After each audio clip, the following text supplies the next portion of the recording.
evening, I'd like to call to order this Board of Commissioners meeting. Thanks for joining us, everyone. Please join me in the Pledge of Allegiance.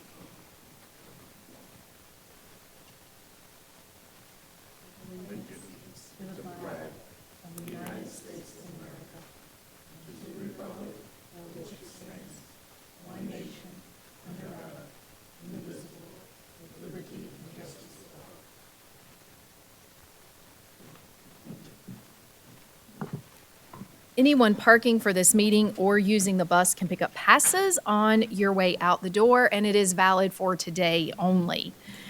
Ethics reminder to the board. In accordance with the Code of Ethics adopted by the board, all county commissioners have a duty to obey all applicable laws regarding official actions, to uphold the integrity and independence of the office, to avoid impropriety in the exercise of official duties, to faithfully perform the duties of the office, and to conduct the affairs of the governing board in an open and public manner. Is there any item on the agenda the outcome of which will have a direct, substantial, and readily identifiable financial impact for any board member? Also, does any board member have a financial interest in any public contract coming before this board today? There being none, all board members have a duty and obligation to vote. Commissioners, we move into the approval of our consent agenda, and we do need to, after today's briefing meeting, add the resolution for the Parks and Recreation Trust Fund. But before we do that, does any members of our audience have questions about this evening's consent agenda? All right. Do we have a motion to make the addition on the consent agenda? So moved. Thank you, Commissioner Ball. Second. Thank you, Commissioner Horton. All in favor, say aye. Aye. Aye. Any opposed? All right. Motion carries. We will add that to the agenda. Now we will pass the amended consent agenda. Do I have a motion to approve? So moved. Thank you, Commissioner Moore. There you go, Commissioner Horton. Thank you. All in favor, say aye. Aye. Any opposed? All right, we will move forward with our agenda as well. Our next item of business this evening is public comment. The time limit for individual comment to the board is 3 minutes. Please state your name before you begin speaking. If your time expires, you may leave any question along with your name, address, and phone number with the county manager. Board members are not expected to comment on any matters during public comment. This is your time to speak to us. All public comment must be directed to the board as a whole, not to individual commissioners, staff, or audience members. There is no clapping, snapping, or booing allowed during public comment. The board reserves the right to deny public address on any subject previously presented to the board during the same meeting. I believe we have one person signed up this evening, and that is David Greenson. David?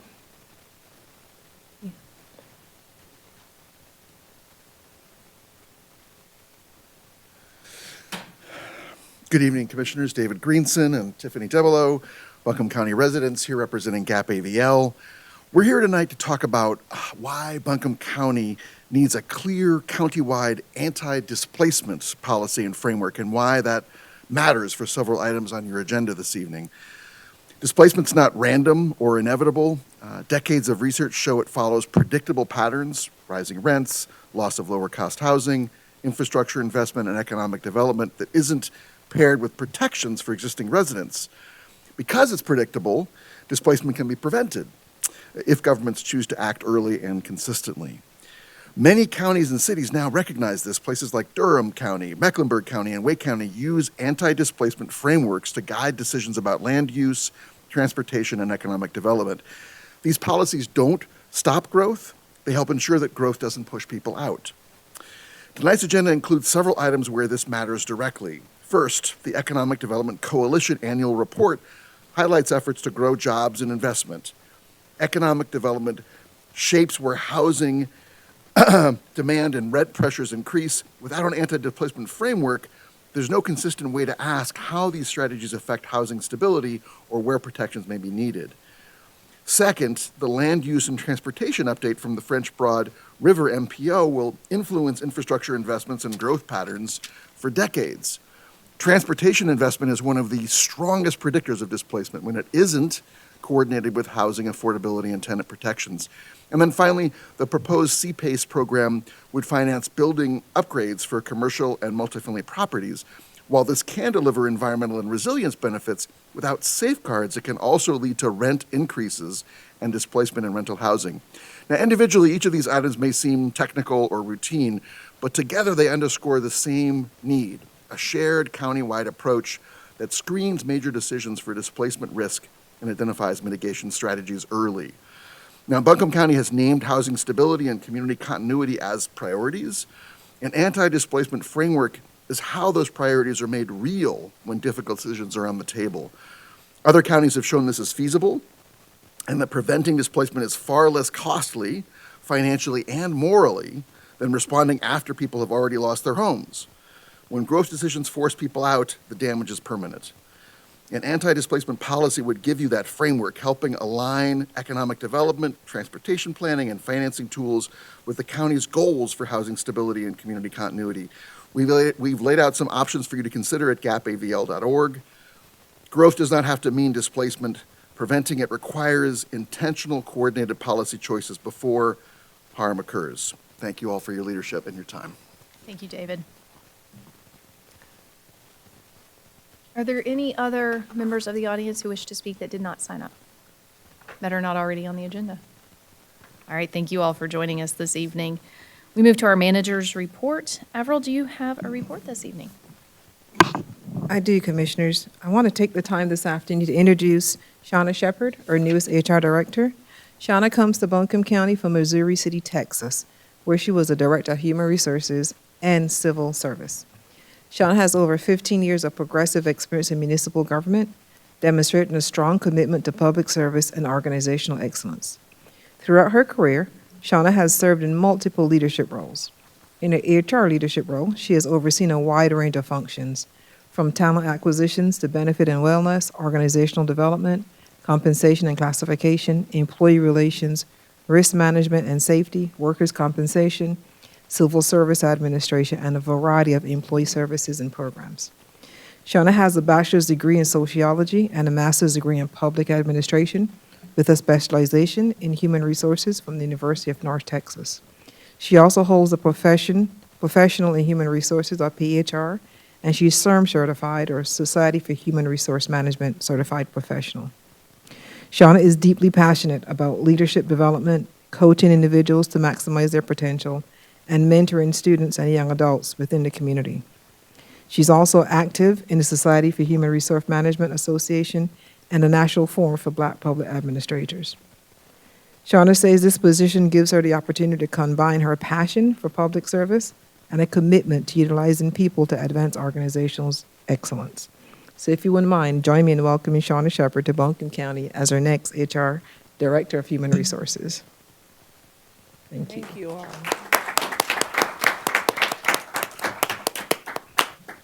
Thank you all for entrusting me in this position. I know you heard the beautiful words and accolades that Avril mentioned, but I am a young child of a public servant. I grew up serving the community through Habitat for Humanity, and my mom taking me to little city council meetings when I was 10 years old, and board meetings and school board meetings. So serving the public is a passion of mine along with employees. So I look forward to the opportunity to serving with the county. Thank you so much. Thank you, Shauna. We're excited to welcome you to Buncombe County. Thank you. Thank you, Avril. All right, we have several presentations this evening, and the first is the Economic Development Coalition Annual Report, and Clark Duncan is here to provide that to us. Good evening, Clark.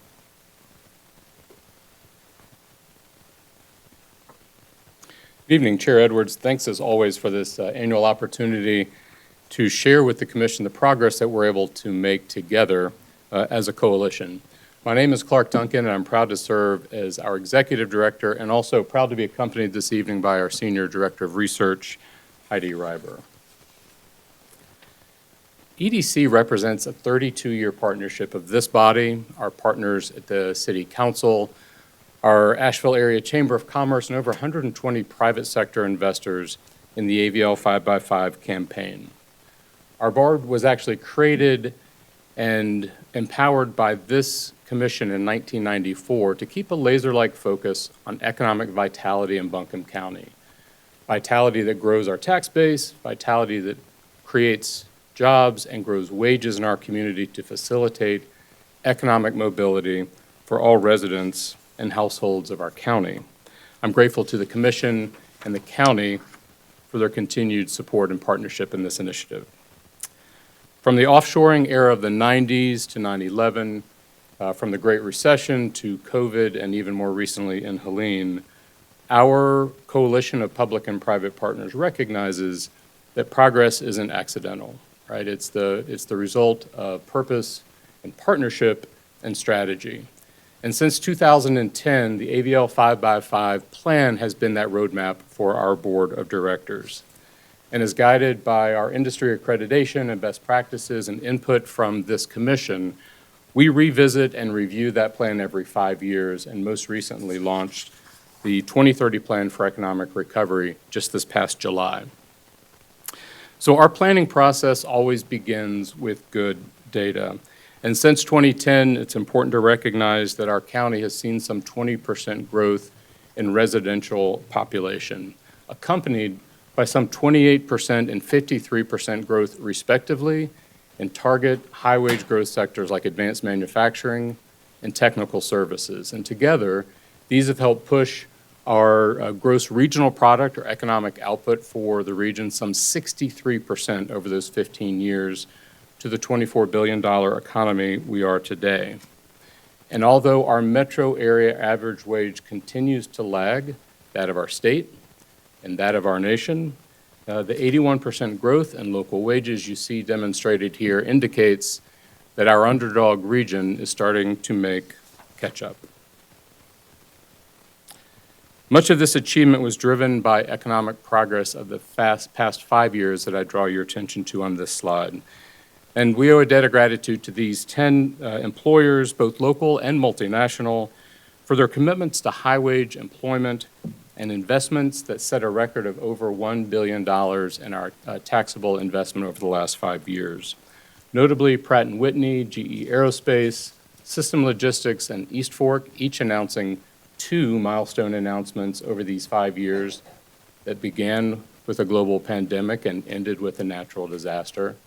And I'd like to especially recognize Pratt & Whitney, Fuel Goods, as well as East Fork for their commitments this past 12 months in a time of economic recovery that gave us confidence perhaps when it was most needed. Over those same 5 years, our Venture Asheville programs have served over 125 startups, yielding exciting employment outcomes and long-term traction in our strategies to grow the next generation of Asheville-headquartered businesses today. In terms of total economic impact, these 14 announcements over the last 5 years alone support over $134 million in annually recurring household income for residents of Buncombe County. And of course, new corporate investment and new household income impacts not only the well-being of Buncombe County families, but of local government, as illustrated here through sales and use taxes. But focusing exclusively on property tax collections, county records reflect that 9 of the 20 top taxpayers in Buncombe County were either recruitment or expansion projects facilitated by your coalition and on your behalf, with an aggregated annual tax assessment value of over $1.15 billion. So I'm going to pivot now to talk about a few of the strategies that will be driving and accelerating economic recovery in our region over the next 5 years. Strategy 1 involves year-round programming that drives skills and education in our workforce, productivity and efficiency and sustainability of the Buncombe County workplace. And I'm pleased to share that with your support earlier this year, planning is already underway for a signature advanced manufacturing innovation hub. This will be a first of its kind, a collaboration of 6 community colleges and 6 universities across our state that will be focused on the changing landscape of advanced manufacturing, including AI and robotics, digital manufacturing, cybersecurity, additive, and materials manufacturing.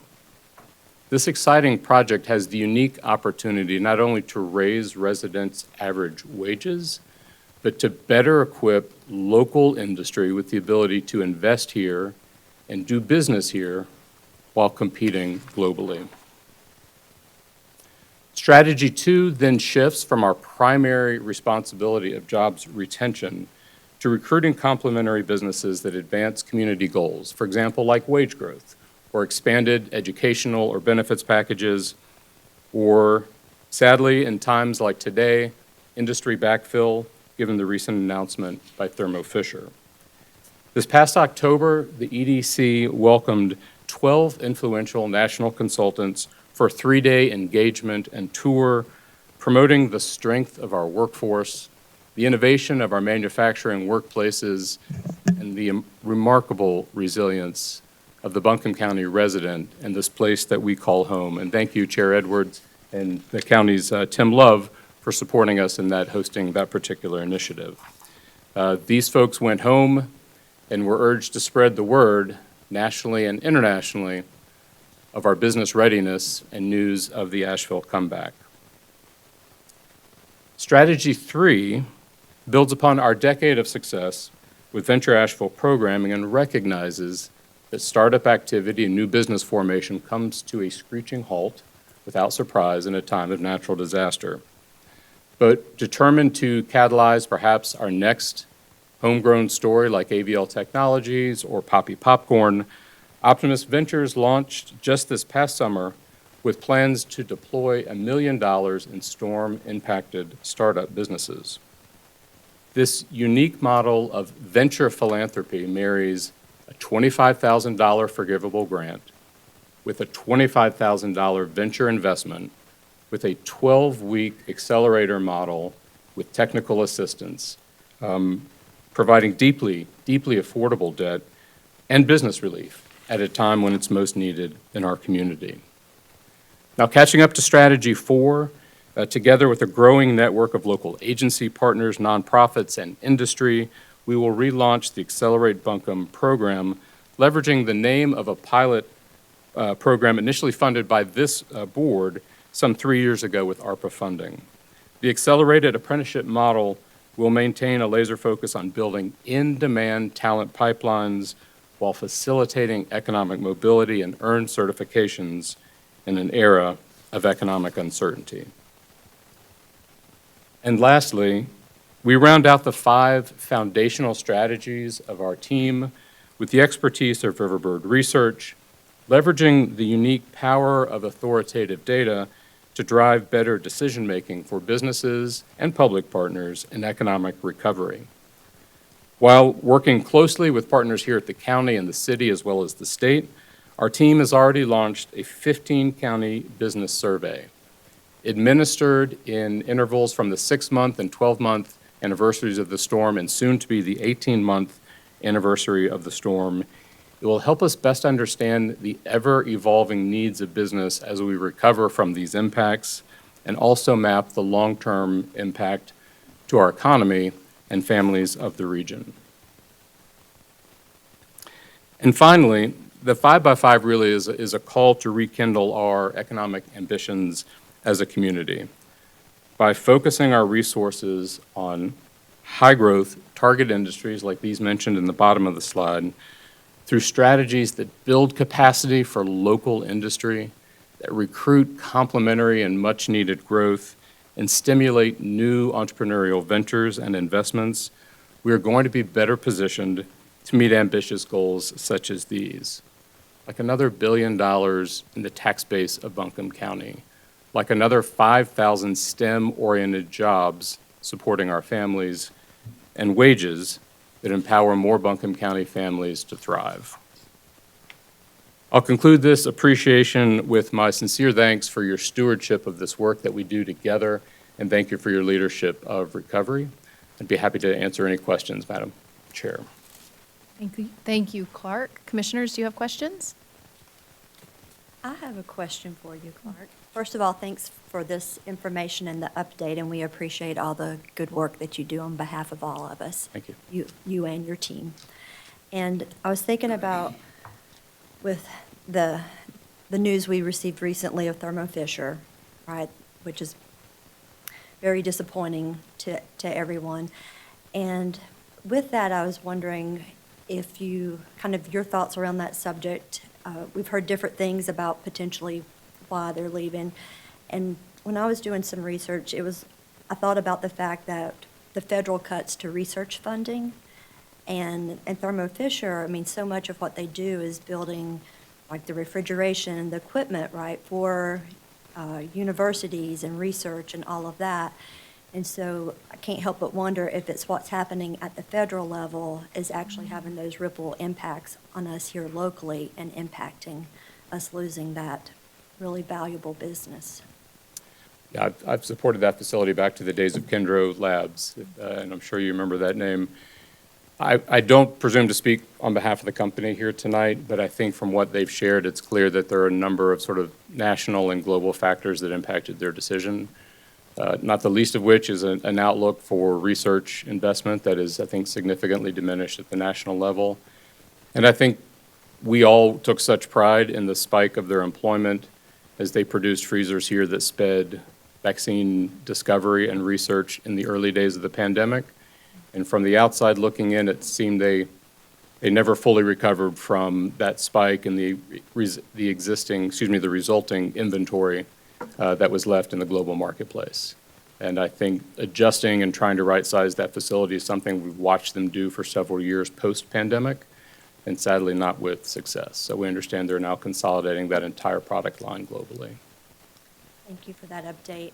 And with those repercussions of what we're seeing happening on the national level around research, the loss of research funding and those type of investments, and we're clearly excited about the potential of the Innovation Hub, and I'm sure you're paying close attention with that as well. Are you concerned about any impacts to that, or are you trying to be proactive and address that on the front end with how you're going about the project? Yeah, about the Innovation Hub? Yes. I think if anything, the need continues to grow for giving our local employers the tools to continue to reinvest in their facilities. Because what we know is if we miss out on those opportunities for investment in new machineries and new technology, that's what drives job creation to follow to support those new technologies. So I think it continues to be a smart direction. What is on my mind post-Thermo, first and foremost, is workforce support. And I think there's already a tremendous engagement from Department of Commerce to Nathan Ramsey's board to NC Works and our group at the EDC to support those folks who we understand will not be severed until December 31st of this year. So we have 12 months of planning ahead of us. But the second, I think, great concern is the future of that building and working today as a community with that organization so we can begin an early and earnest process of marketing that building for future economic opportunity, as we did with Volvo in 2009 successfully. Thank you very much for that additional context. Thank you. Other questions for Clark? Clark, thank you so much, and we appreciate the partnership and also the alignment, particularly as we look at wage growth. That has been a goal of Buncombe County since our first strategic plan, and it ended up in our second one. So thank you for continuing to partner with us to improve the lives of folks right here in Buncombe County. Privileged to be with you. Thank you.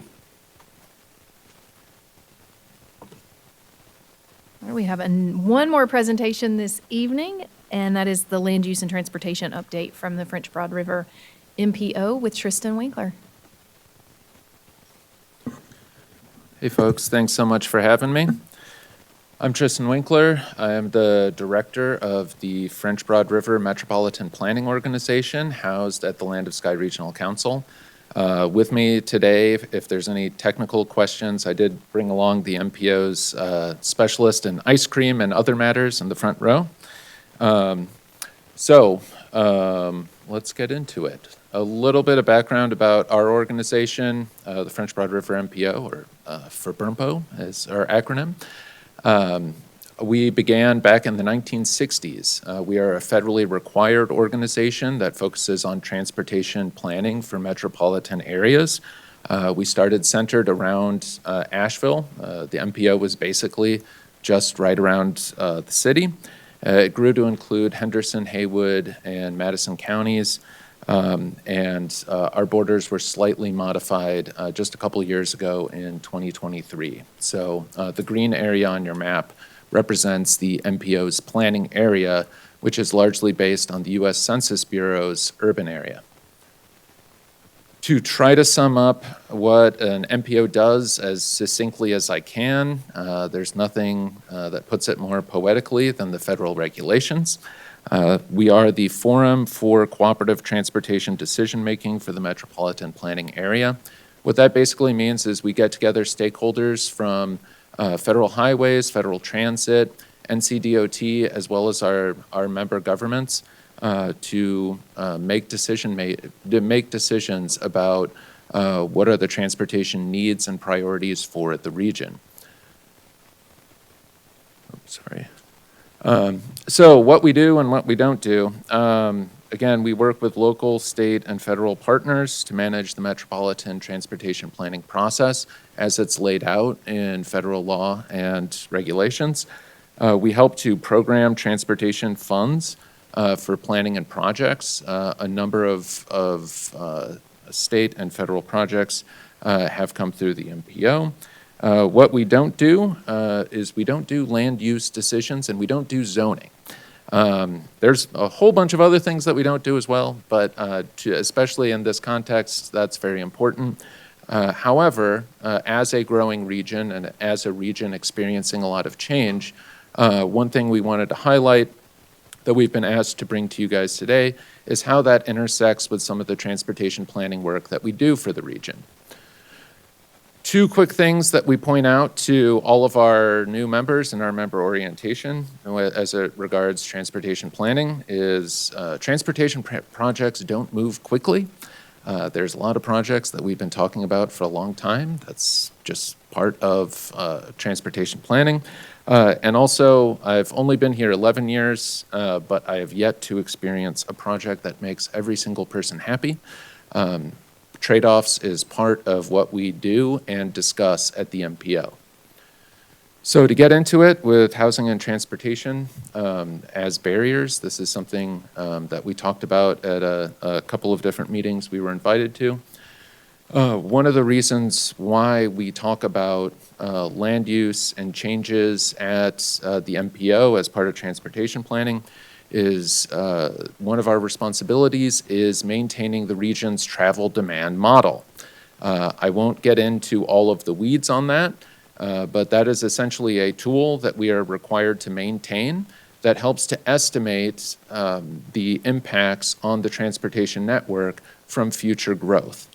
So a big part of what we do is we coordinate with our member governments across the region to help estimate how much growth is going to happen and where that's going to happen and how that is likely to impact our region's transportation network. That is largely done as a function to try to get ahead of future areas of congestion or even potential safety issues, but it is a big part of what we do. In terms of what we look at when we talk about land use and transportation issues and trying to project out into the future, we had a consultant that we contracted with. A number of the things that they looked at, one of them was access to jobs. So the map on the left highlights the areas that have the highest access to jobs or are in the closest proximity to the largest number of jobs.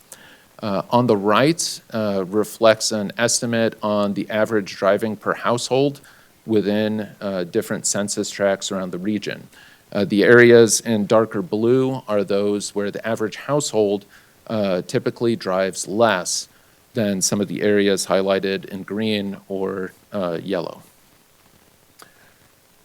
Also, as part of our work, we helped model parts of the region that are more walkable. We call them our walkable urban places. So what's highlighted in green are the areas where we've modeled as being more likely to have trips being made by walking, biking, using transit, et cetera. That was a big part of helping to lay some of the foundation with modeling growth out over the next 25 years. So I think just to bring some of this data down to another level, this is from the U.S. Census Bureau. This highlights census tract number 1 in Buncombe County. This roughly encompasses a lot of downtown Asheville. And so to highlight, the average household in this census tract is estimated to travel a little more than 9,000 miles per year.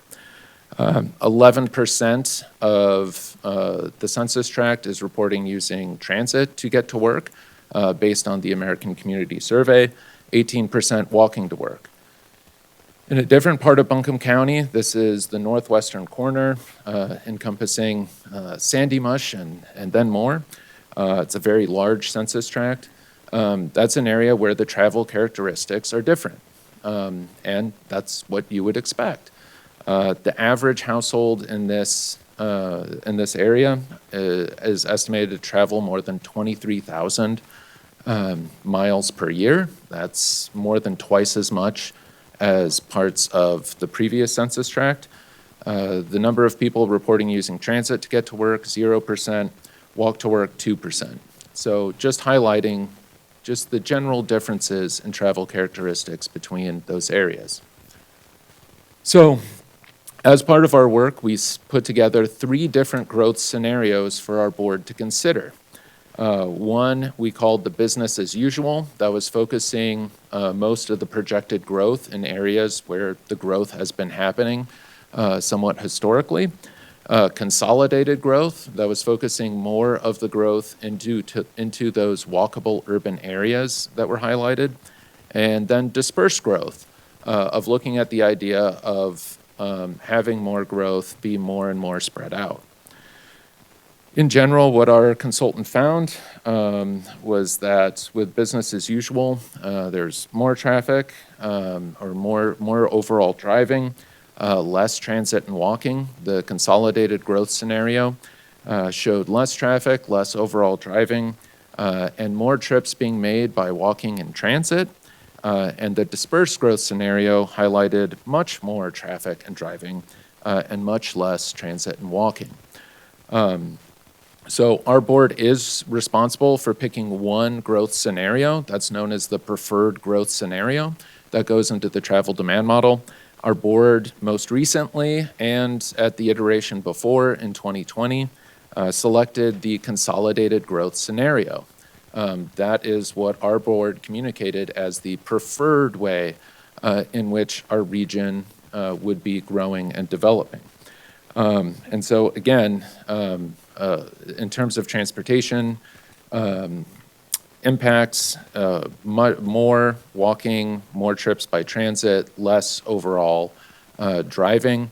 Part of the discussion at our board was highlighting kind of that there's the same amount of growth throughout all 3 of these scenarios. But one thing that was brought up that was a little bit different in this round was the appeal of more preservation of our rural and natural areas. Oh, and so to highlight, it wasn't just a theoretical exercise. This actually does go into the travel demand model, and the travel demand model does have impacts upon transportation projects in the region. That is the starting point that NCDOT uses to forecast growth to help determine the number of lanes and things like that that are needed for transportation projects. So with the consolidated growth scenario, this did have an impact on the I-26 connector project in helping to finally determine the number of lanes needed, especially through West Asheville. But one thing our board asked us to look into was the gap between our preferred growth scenario versus kind of how we have historically grown. So one thing that I think has been highlighted by a number of recent studies is just overall that our region is experiencing a housing shortage and as a result, a number of affordability issues. One thing that we've kind of pulled that we feel like is very much at the heart of that is looking at some of the housing permitted data from the U.S. Census Bureau's building permit survey, is that overall the rate of permitted housing at the city of Asheville has been less than the state average over the course of roughly 4 decades. And so that's an average rate that is highlighted. That's the units permitted per 1,000 residents per year. But as an area with high demand for growth and high demand for a lot of new people, that's something that has an impact.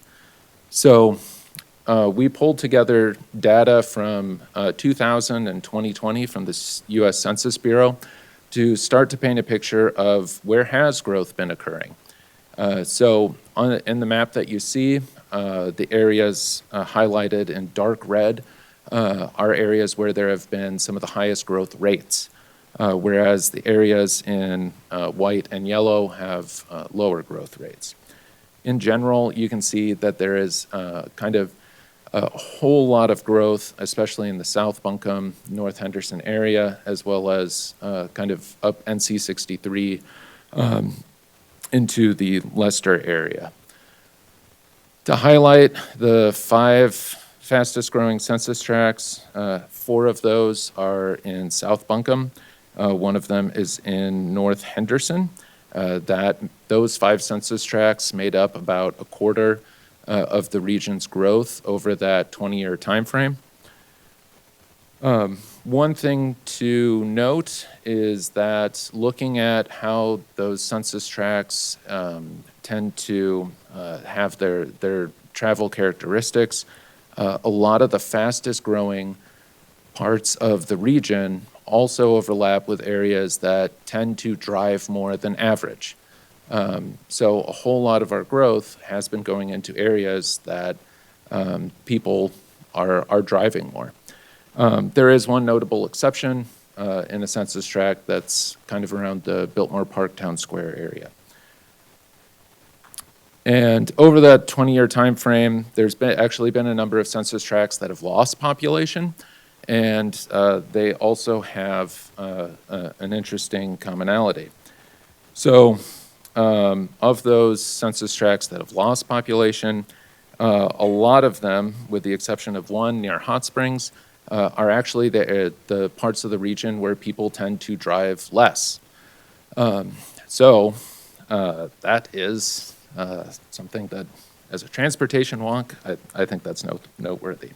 So with some of these low area growth, or there's areas with low growth, one of them in Haywood County, that includes part of downtown Waynesville.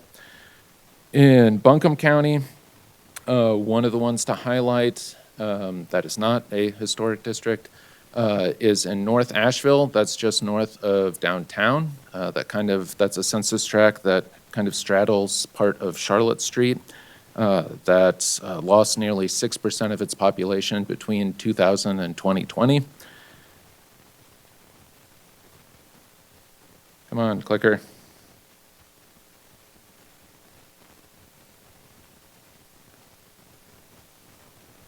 There we go. Two census tracts actually make up parts of downtown Hendersonville. And to note, those are the only census tracts in Henderson County that lost population. Beyond just population, we wanted to look at some of the other characteristics that have been changing, looking at how populations with individuals in poverty have shifted. The dark red, again, highlights areas where there have been the highest increase. And to note, a lot of those increases have been happening in a lot of unincorporated areas, both within Buncombe as well as Henderson County. And the change in non-white population from the U.S. Census Bureau, a very similar pattern as well. A lot of the highest increases tend to be in areas that are a bit further out from a lot of our job centers, and the areas of decreases tend to be more within those job centers. So also looking at another data set with some of the employer-employee impacts that are likely related to some of these growth patterns. We looked at the longitudinal employer household dynamics data. It's as exciting as the name sounds. And with the city of Asheville, I think that this kind of very much goes along with some of the growth patterns. Between 2002 and 2019, a lot of the people reporting living and working within the city remained roughly flat. The number of people who worked in the city but lived outside of it increased markedly. With low-income populations, that trend is very much there as well. The number of people reporting living and working in the city decreased over that time period. The number of people working in the city and coming from outside of it increased considerably. Tristan, can I ask you on that last slide, how do like remote workers fit into that?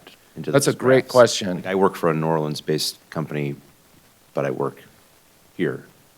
Like, how does that fit into this kind of data? That's a fantastic question. So with the longitudinal employer household dynamics, it is based on where the employee is and where the employer is. And so that data always needs to come with a grain of salt. But all in all, I do think the patterns are going along with some of the other data that we're seeing. But to your point, yes, it does capture things like telecommuters. There's always a small number of people who live in Asheville and work in San Francisco. I very much hope they are not commuting. Thank you. To note, this isn't just a City of Asheville phenomenon. Within the same data set, we are seeing a lot of changes within the employer-employee patterns. So over that time, over roughly 2002 to 2019, the increase in the number of people living in Henderson County and working in Buncombe more than doubled. And I'll also call out that similar patterns in McDowell, although a smaller overall increase. We've also seen changes in how people are getting to work. So this is also from the U.S. Census Bureau, looking at the mode in which people prefer to access work. Driving alone increased considerably in our region, as well as working from home. Carpooling decreased over that same time period. And I'll make a quick note on this data as well. To note, this is from the American Community Survey. This does ask the question of what mode of transportation do you use the majority of time to get to work? So this doesn't capture all trips or anything like that. This is just kind of, this really captures the primary way in which people get to work. But I also feel like this is a bit of a canary in the coal mine data set, especially with other modes, like walking and biking. There aren't a lot of places that have 2% walking to work, but really there's people walking everywhere. It tends to be an indicator. Looking specifically at walking to work in general in our region, that has been flat. And again, that was part of the discussion with the preferred growth scenario. Using public transportation to get to work, again, roughly flat. Biking to work, a slight to significant decrease in those numbers over that time period. And again, in terms of outlying areas, that a lot of that data kind of goes with that. There's more limited access to public transportation. There's very limited bicycle and pedestrian amenities. That's part of the reason we're excited to work with you all and your staff on the Buncombe County pedestrian plan. And a lot of these areas that we're talking about as higher growth areas, there tend to be fewer choices, especially to access jobs with anything other than a personal vehicle. And the cost to individuals of owning personal vehicles has gone up significantly, especially in recent years. So one question we get is, why can't we just build more infrastructure to outlying areas? Commissioner Ball and Commissioner Sloan, who sit on our board, have heard this a lot over the last few years. But inflation has significantly reduced the purchasing capacity for all types of infrastructure. As much as we've talked about inflation generally, construction inflation, especially for infrastructure, has increased even more over the last few years. So a lot of what we've been working on at the MPO is talking with our member governments about the impacts to the transportation budget and trying to work with the state on what projects need to be kept as close to schedule as possible, and having to make hard choices about some of the projects we've talked about in our communities for a number of years. In general, we have to come to a budget, and it's been harder and harder with the increase in project costs that we've been seeing. So in general, our ability to build more infrastructure, especially in areas that don't currently have a lot of that infrastructure, is significantly limited. Also to note, I found this interesting, is I know there was an update recently on the city's transit operations study, but to note, this is where transportation and land use really go hand in hand. The blue lines highlight the city's fixed route service, and in general, what you're seeing are a lot of the areas with the most transit service in our region and the most transit infrastructure are also the areas where we're seeing decreases in lower income individuals. And so a lot of the people that are most likely to use and need our public transportation are moving to areas where there's less access to that service. And so this map highlights where our bicycle and pedestrian infrastructure is in our region. I need to update this to add the Akusta. But something a lot of people aren't aware of is that in general, there is not a lot of bicycle and pedestrian infrastructure outside of municipal boundaries currently. And so that's something that we keep in mind when we're talking about these demographic shifts and what that means for some of the transportation challenges that are likely going to be emerging. So why aren't we building more housing in our urban areas? To get a little bit into that, based on a meme, stop moving to Asheville, we're full. It's posted regularly on social media. One question we kind of asked is, are we full? Just to note, looking at the overall density of communities in North Carolina, Asheville is tied with Hendersonville at 33rd. And comparing it to other communities across the country, if Asheville or Hendersonville were to increase their density to be like some of these other places, their populations would increase significantly. And one thing to note is the city of Asheville is actually geographically roughly the same size as the city of San Francisco. And also in looking at this data, the rate of housing permitting, just to note, there's been a significant increase in the rate of housing permitted across the region over the last decade. This is from the U.S. Census Bureau's Building Permit Survey. And so you see a really significant increase in housing permitted in a lot of different places around the region. And one thing, this isn't just to pick on Asheville, there's data limitations, but the increase is more muted there with multifamily housing being permitted. Again, a number of areas of significant increase with some exceptions. And so overall, looking back at some of those census tracts and what they've done over the last 20 years, that Census Tract 1 within downtown Asheville, over those 20 years, it grew by 231 new residents. In northwestern Buncombe, that's an area that grew by more than 2,500 residents.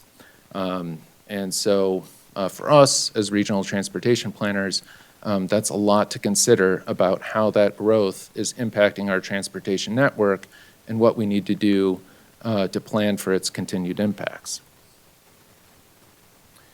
Another thing that we found as part of this is that it wasn't just areas of higher growth where we were seeing really significant shifts in demographics.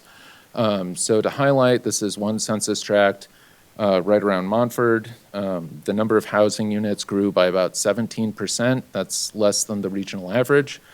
But we saw really significant shifts in some of the demographics and the people who live there.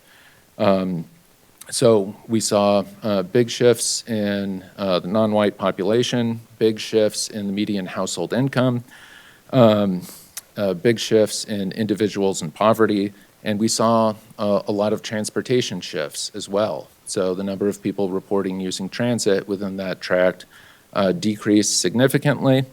To note, there's a margin of error with that, so just to note that, and driving alone increased.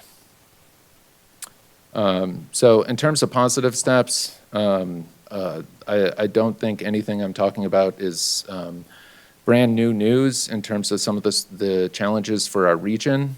There have been a number of efforts with a lot of our local governments across the region that have helped to address some of the housing shortages. I think some of the preliminary data coming out for 2025 on some of the housing units permitted shows a result of some of those shifts. But it's really, really important work. So in conclusion, our region is growing and its populations are shifting.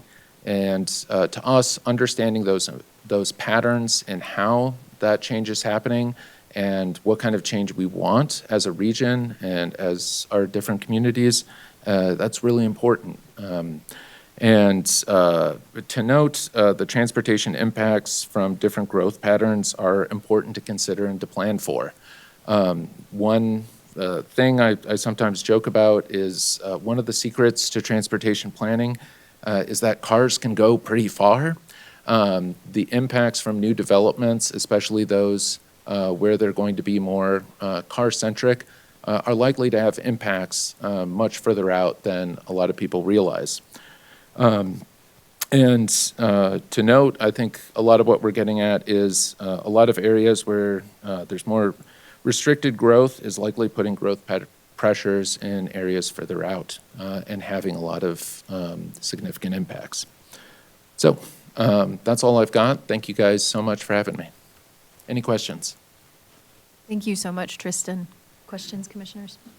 Commissioner Sloan? Tristan, I just have one question for you to recap for us. Could you recap the consequences, the traffic or transportation related consequences to our region or our county/community picking the more dense version of growth across the next couple decades versus a business as usual version of growth into the future? Pick your time horizon, 10 years, 30 years. What are kind of the traffic and transportation consequences between us actually getting our act together and choosing density and embracing some versions of urbanism versus not doing that?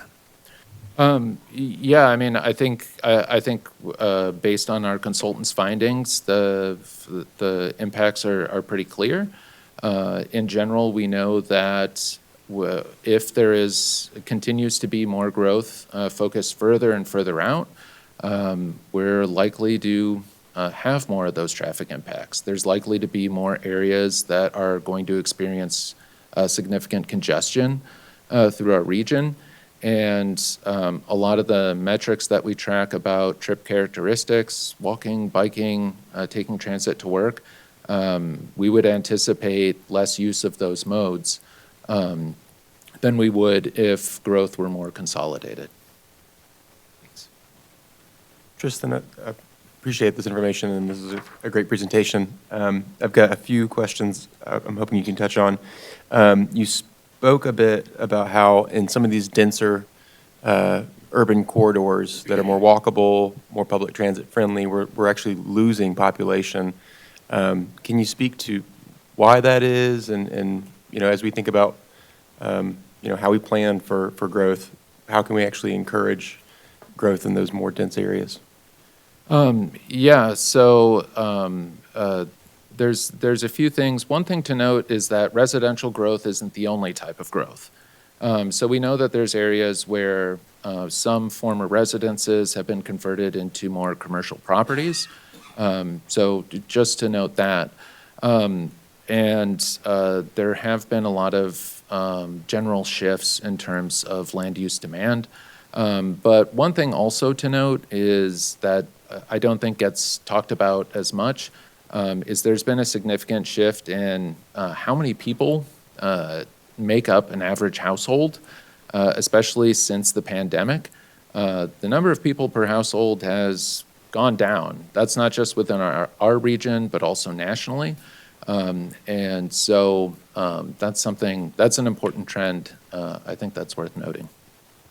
And then you also spoke about how we're seeing growth in further flung parts of the county. And I think there's a balance there between zoning in the city and ensuring that some things are allowable by use, like flag lots and ADUs.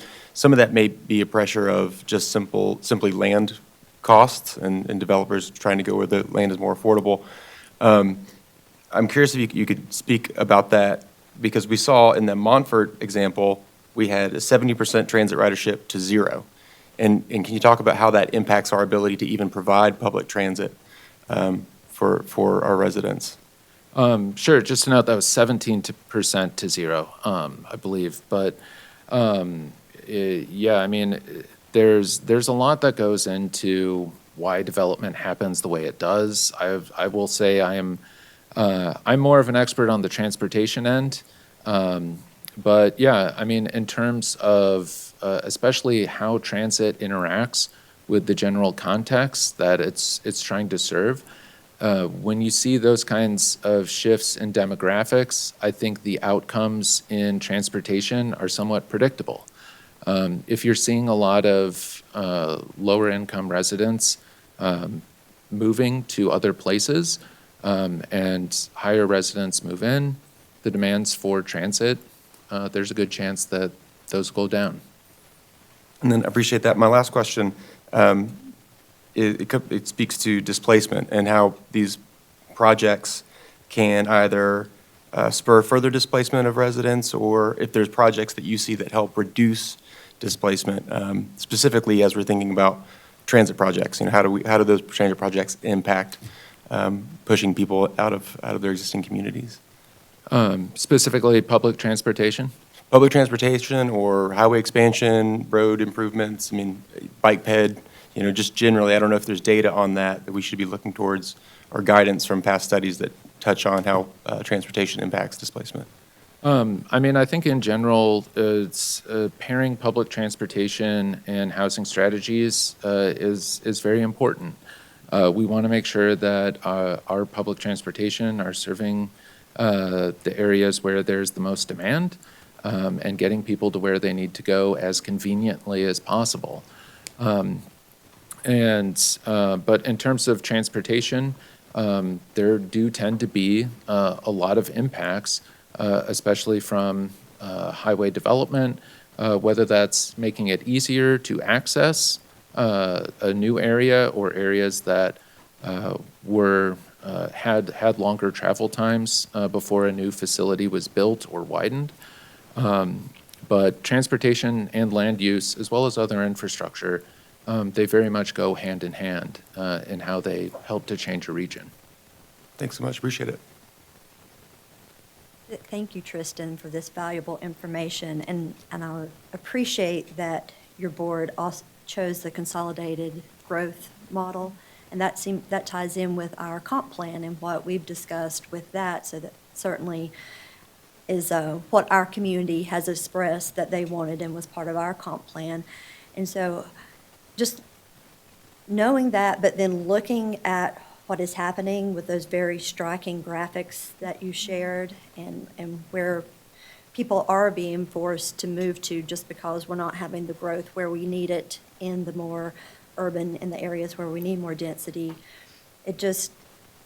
I'm curious, did your board discuss any type of ideas around that, of how to help encourage what we need to have happen? Was there any discussion around that as well when you were adopting the consolidated growth? We did have a very good discussion on the fact that the consolidated growth scenario, I think everyone recognized, was more of an aspirational goal. I think that's a big part of why we had the discussion about, how much of a shift is this from what's currently happening. So we did have a good discussion that provided different perspectives from across our region. But in terms of specific strategies or tactics about zoning changes or anything else, we did not dive too far into that. Okay, thank you.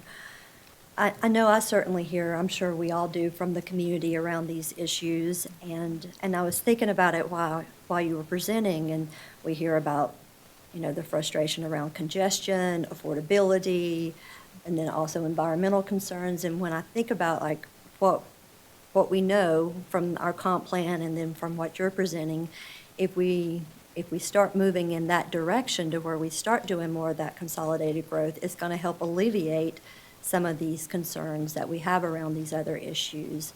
And I'll just say, I really appreciate that this commission supported our Cox Avenue project, because to me, that project is a clear example of what we need to be doing, and it's right there, close to transit, right in the heart for the walkability for folks, and so people who won't necessarily even have to buy a car, to the point you made earlier, potentially, right? Because we know having a vehicle adds so much expense, and so if we're really wanting to support those who are more vulnerable in our community and have them close to good jobs, close to transit, being able to do more within our municipalities is really key.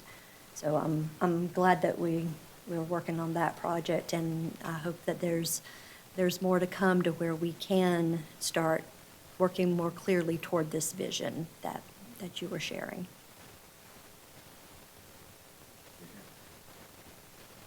Are there other questions for Tristan? Tristan, thank you so much. We appreciate folks. this really incredible information. It's good to see you.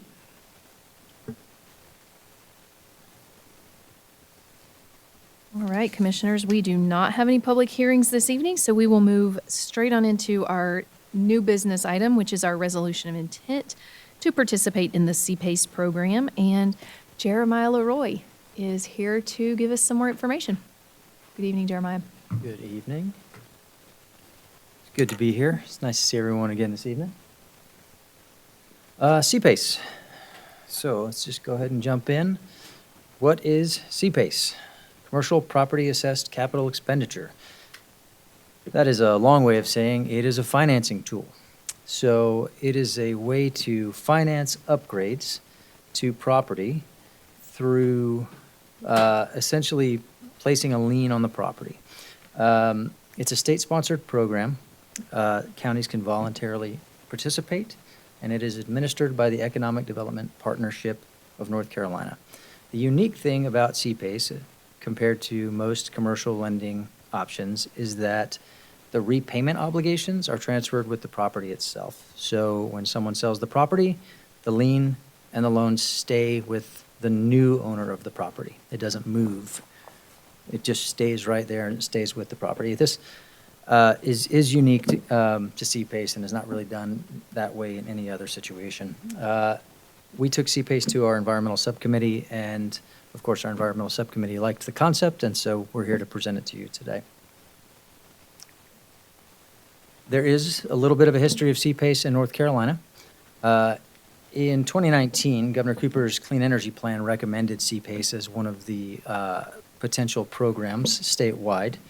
And so in 2020, the state created a CPACE work group, which we got to participate in.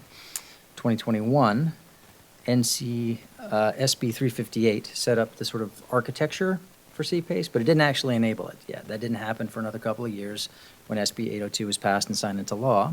And at that point, EDP&C, which is the state administrator, was sort of tapped to lead this program with Commerce, and they began to sort of develop the details of the CPACE program. So it wasn't until February of 2025 when CPACE was first adopted by New Hanover County. They became the first county to do it in North Carolina. And just about 6 months ago, a little over 6 months ago, the very first CPACE loan closed in North Carolina. I'm going to talk to you a little bit more about that specific project here in just a couple of minutes. So who can do CPACE? It's important to note that CPACE is a private commercial property only program. This is not something that's for the public sector, it is for the private sector. So it can be commercial, industrial, agricultural, or multifamily. It can be for types of projects that include clean energy, water conservation, energy efficiency, and resiliency projects, which is something that we're talking a lot about in our community these last 18 months. It covers hard and soft costs. The loan term is allowed to be as long as the useful life of the asset. So something like solar could be very long term. Something like HVAC could be 10 to 15 years. So it follows the useful life of the asset. And it can't exceed 35% of the property value. So who is responsible for what? That's always important to ask with these types of programs. With the local government, we're responsible for essentially just enabling CPACE to take place. And that's what we're here tonight to talk about, is adopting a resolution of intent, which would then enable us to conduct a public hearing at the next meeting and adopt the resolution to join the CPACE program. Again, essentially just enabling it to take place in Buncombe County. As with every loan on a property, there is a lien that needs to take place at the Register of Deeds. That's a normal part of every loan process. But the important thing for us as a county is that there's no legal or financial liability. There's no real exposure to us financially. EDP&C, the Economic Development Partnership of North Carolina, is the state administrator. So they do a lot of the heavy lifting. They review applications, determine eligibility, submit closing documents to the local government, collect administrative processing fees, et cetera. And of course, the capital provider finalizes the documents, closing documents, disperses funds, and of course, they are in charge of billing and collections. So those are essentially the three roles that take place. CPACE in action. Essentially, New Hanover, Gaston, Mecklenburg, a few other counties have adopted CPACE, most very, very recently, in fact, some just in the last few weeks. The very first project is in Gastonia. It's called Trenton Mill Loft, and it's a conversion of an old historic mill into a multifamily development. This is the type of project I think that is very common, sort of adaptive reuse of taking like an old building, renovating, adding new, energy efficient HVAC and things of that nature, and turning it into, and in this particular case, what they did was they actually did the development and then used CPACE to sort of refinance some of the debt that they had issued. And again, that's a fairly common practice. So that's the very first CPACE project in the state of North Carolina. It's a pretty good one. So our proposed schedule, again, we took this to the Environmental Subcommittee in November, presented at briefing on the 6th.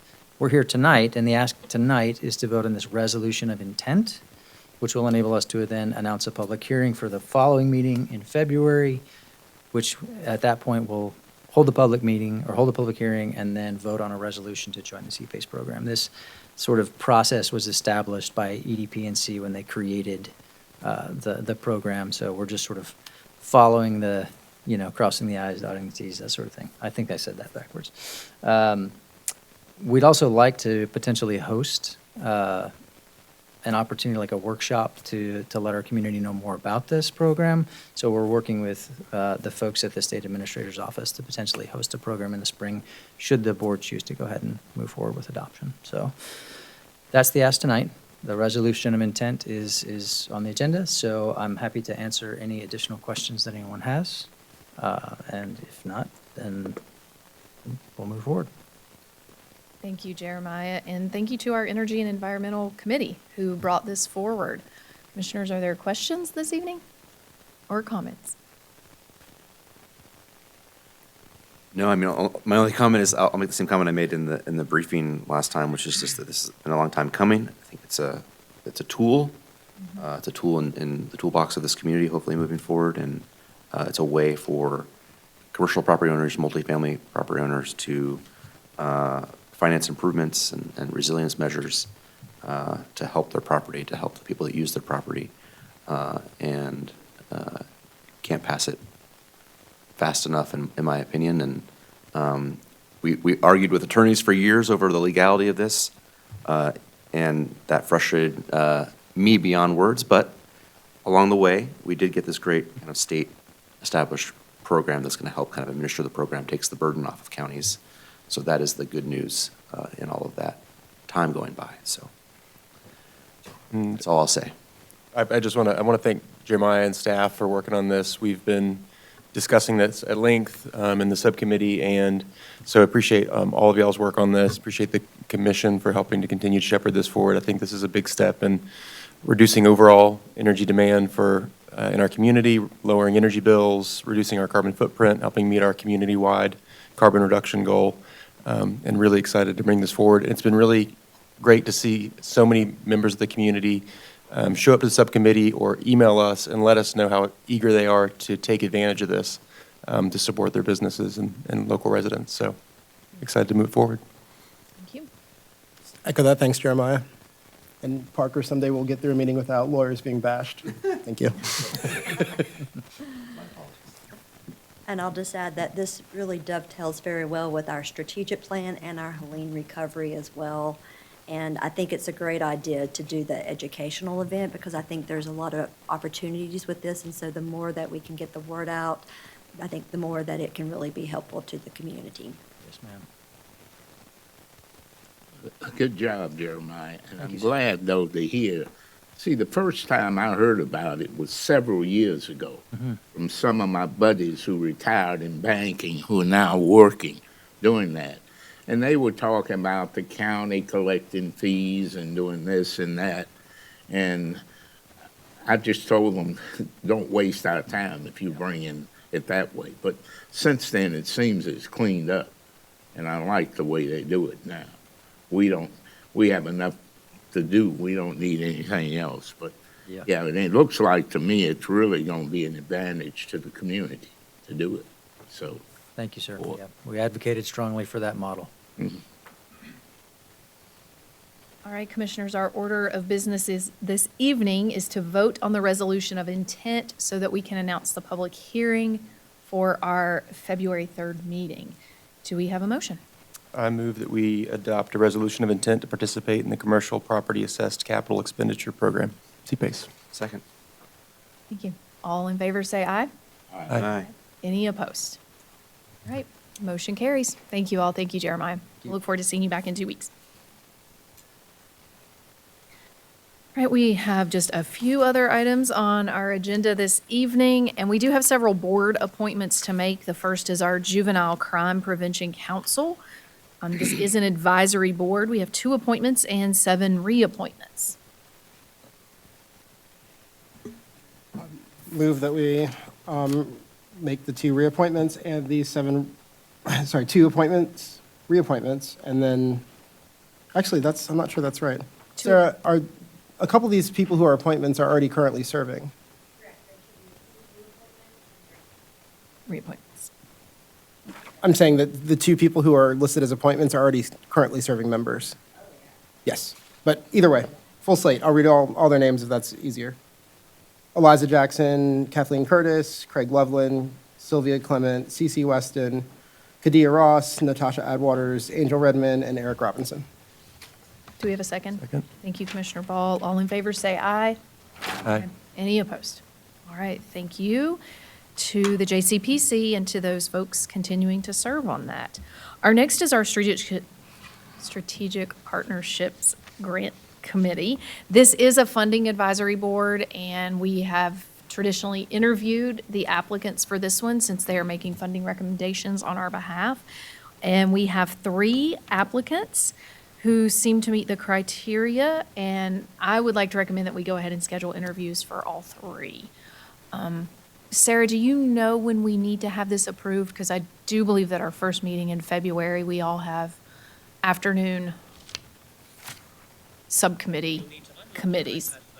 Oh, The sooner the better. The committee has requested Okay. getting the appointments. all right, so we have 3. How do folks feel about doing them at 9 a.m. on that morning? On the 3rd?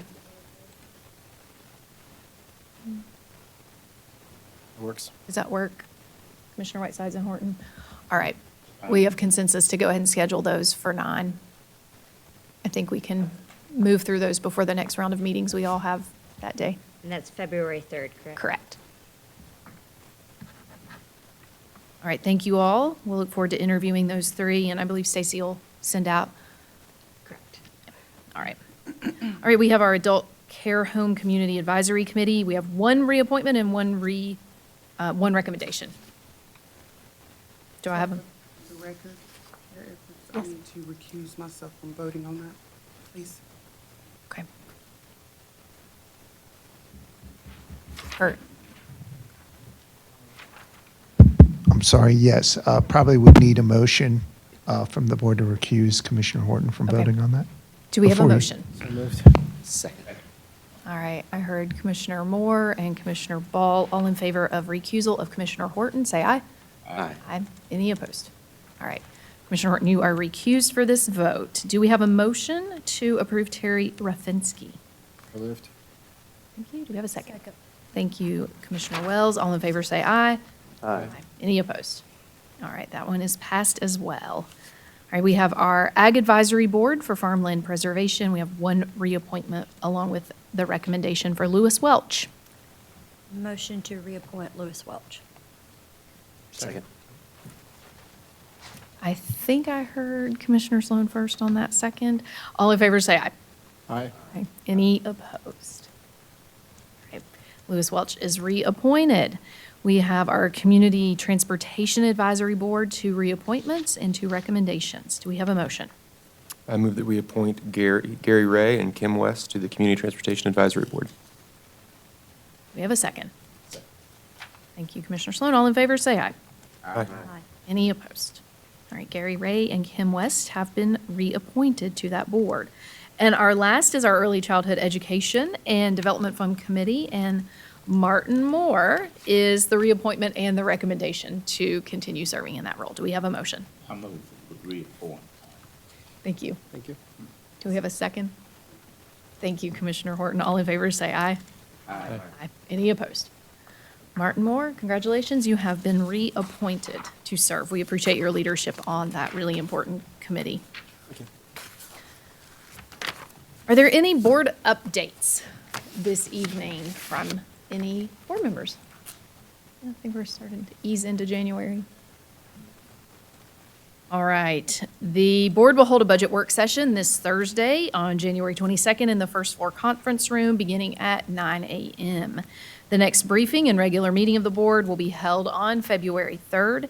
The briefing will continue in the first floor conference room at 3 p.m., and regular meetings will be right here at 5 p.m. in chambers. Kurt, I believe we have a need for a closed session this evening. Do you have a motion? You do. I need a motion to move that the Buncombe County Board of Commissioners go into closed session for the following reason: to consider the qualifications, competence, performance, character, fitness, conditions of appointment, or of an individual public officer or employee. The statutory authority is contained in General Statute 143-318.11, subsection A6. And we do not anticipate taking action?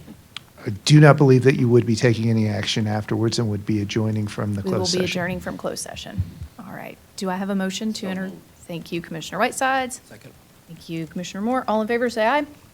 Aye. We are in closed session. Thank you to those joining us this evening, and Commissioners, we will meet in our chambers back here. What, 3?